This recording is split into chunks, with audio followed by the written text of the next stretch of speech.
folks, why this language of the Romansh, has really kind of stayed in this area. Because if you think, as I say, hundreds of years ago, you wouldn't really necessarily have gone out of your valley. You know, who knew what you would find outside? It would be dangerous. So your language, your customs really stayed within this valley. They didn't spread out, you know. And this also explains why we've got a Romansh language, but one Romansh language, but actually in this small canton, 15 different types of Romansh language, you know, because every valley was almost speaking a different type of this Romansh. So it's a very tricky language, and you know, it explains why these customs and things are remain trapped within the valleys, and also as well why, when you think about the religious diversity in Switzerland, why mostly in these the mountainous areas, you know, this is really where people are still practicing the Catholic religion.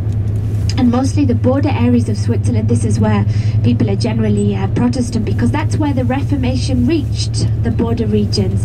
It couldn't penetrate into the mountains, you know, so things were always kept in here, right in the heart of Switzerland, and not able to get out. But you can see, look here, very remote, up towards the Julia Pass, the Julius Caesar.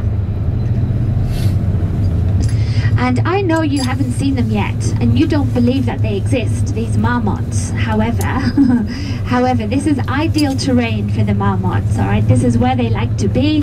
It's nice and grassy for them. There's some sun today. I don't know whether it might be a bit early for them if they've had their marmot breakfast yet. And right up here, folks, this is actually the top of the Julia Pass now. We're already at the top of the pass. And we're going to pull in here, and there's quite a few things I'd like to point out to you, which necessarily you wouldn't see on your own.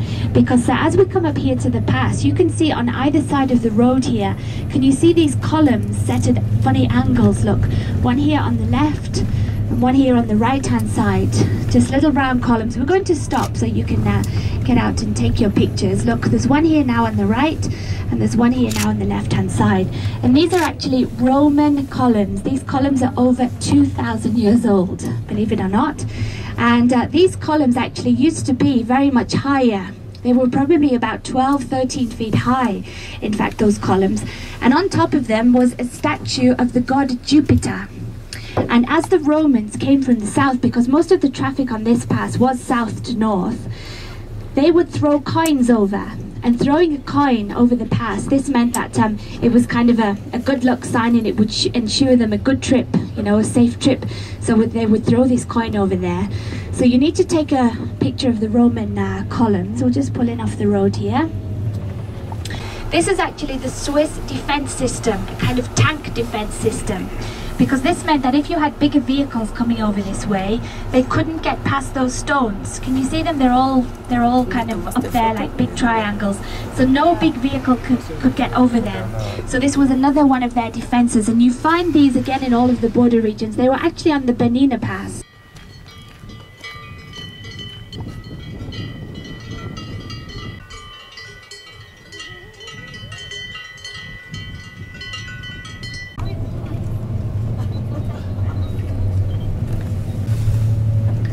All through the winter. And they've done a lot of work on this road in recent years. They've really widened it, in fact. You know, now it's it doesn't look it, but it's actually a lot wider than it used to be.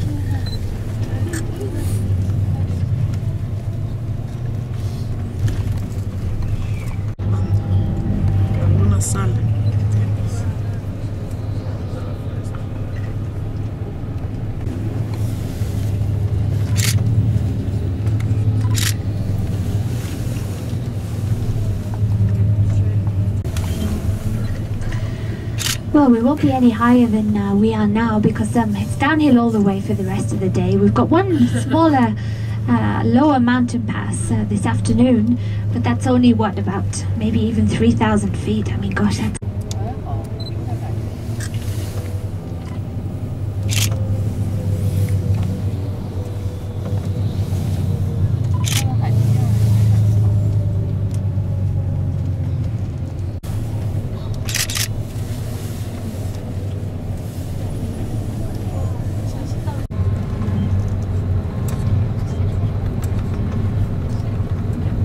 another mountain pass here, and this one was called the Sentiero del Settimo. It means, in English, this is the Italian name for it. It means the Septimus Pass.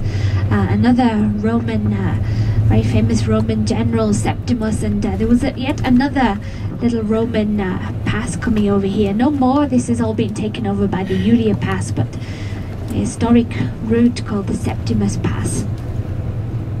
This ahead of us here, this is a reservoir. This is called Marmorera, and this was built actually during the late 1980s, this reservoir here. As we get past, you can see right ahead of us to the left the kind of the wall of the dam over there, and this was built during the 1980s, and there was a village at the bottom here in the valley, and the village was flooded and all of the inhabitants rehoused up here on the right. They built nice new houses, new places for them along here on the right hand side.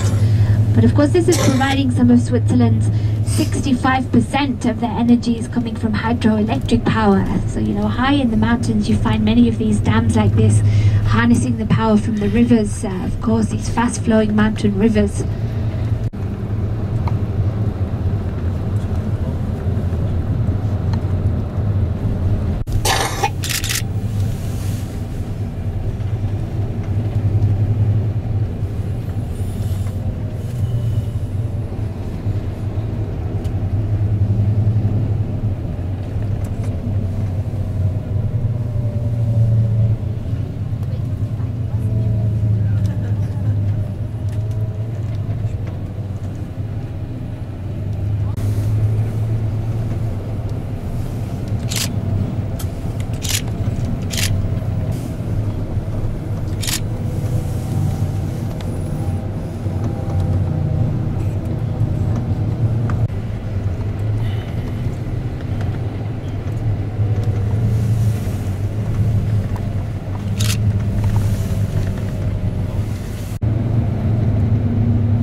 Along the motorway called Heideland, but we're not going to stop here. We stop in about 10-15 minutes in Liechtenstein when we get towards Vaduz.